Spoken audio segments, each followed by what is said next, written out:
The Las Vegas Raiders are set to report to training camp on Sunday today for the start of everything. And I'm excited because there's a lot of different things going on. There's some hype surrounding the team and all that stuff. But with the start of training camp, it also comes with the top 5 questions and things that we're going to watch out for as the Raiders get ready to head to training camp and really figure some of these things out. Like I said, I'm excited for a lot of these different things. So let's jump right into it. What are the top 5 things that we are kind of looking for a storyline? So, really the top 5 questions I have is obviously, it's the Aiden O'Connell versus the Gardner Minshew battle. Like really who is going to be that guy and finding a way to, differentiate who's going to start at quarterback and who's going to wait in the wings and be ready for when quarterback 1 is not ready, or if and when. We'll say if and when.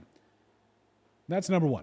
Aiden O'Connell versus Gardner Minshew. Like we've seen, Aiden O'Connell's got a slight edge. He's got the endorsement of Davante Adams, who he's been kind of cryptic this year. I don't know. I love Davante Adams, but please stay a Raider. But Gardner Minshew also, like, the photo shoot, like you can tell the teammates gravitate towards both of these guys. So I don't think you could necessarily go wrong in that. I think that's the number one thing is Aiden O'Connell versus Gardner Minshew. Who's going to be the guy and who's going to be the guy that's ready to go if and when things don't go according to plan.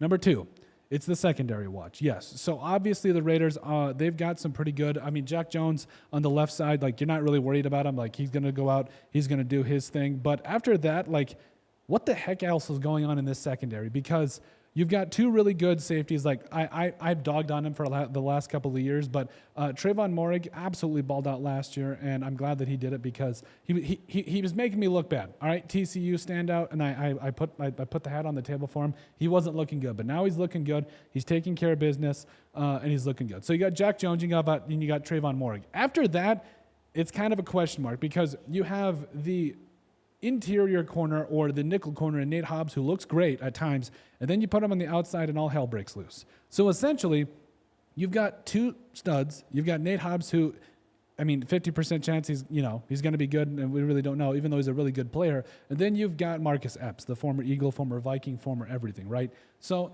I'm really concerned about this. I wouldn't say concerned, but I'm definitely looking at this secondary, like who's going to step up, who's going to get an opportunity, and who's going to make the most of it. Because you got DeCameron Richardson, the rookie corner coming up this year, who I think, he's long, he can run. I think that's going to be something to watch. Phelan Sanford, the UDFA out of Nebraska, I heard he likes corn, is going to be really fun to watch. Also, Trey Taylor, the 7th rounder from Air Force, I think he's going to be a guy that might shock some people. M. Shea Devonshire, the guy we always forget about when we talk about the corners for him. Oh, and Jacorian Bennett, the guy that took the vast majority of first-team reps at the, the right cornerback spot or left cornerback spot opposite of Jack Jones in OTA. So that's the big question for me is how is this secondary going to look? Who's going to step up? Who's going to get the opportunities? And who's going to run with him?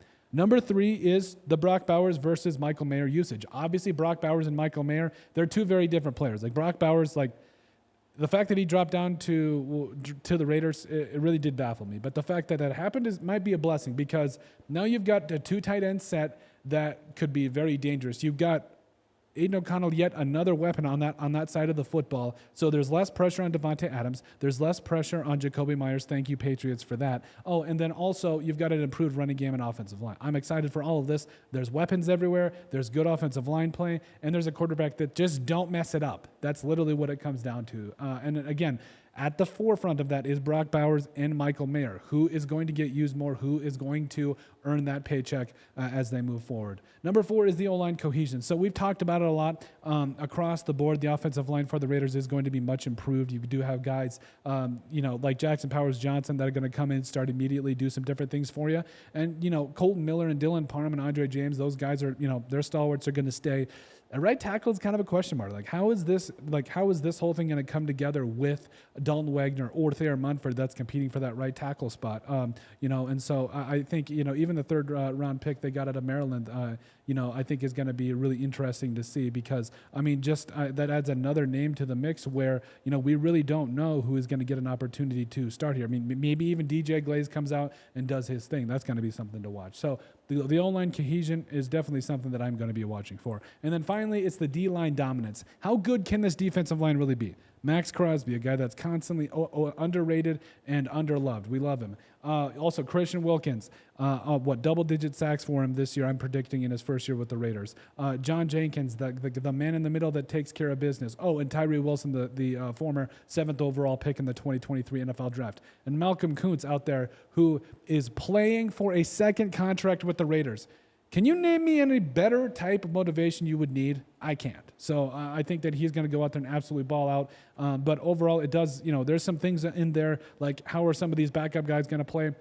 Former third-round pick Byron Young, can he kind of resurrect a career here? We'll see. Also, Adam Butler played really good for the Raiders last year. What do you have? 5 sacks. So really, this defensive line, also Engineerius Robinson, the former Minnesota Viking turned Eagle turned Raider that had a sack last year against the Vikings. Of course, he has it against his former team. Just, it's our luck, right? But overall, there's talent along this defensive line, but how good could it possibly be? And honestly, I think it's going to set the tone for the rest of this Raiders defense that was one of the better units in the second half of the season last year. But that is it. That is our top 5 questions for the Raiders heading into training camp for 2024. Make sure you guys like, comment, and subscribe down below, and we'll see you on the next video.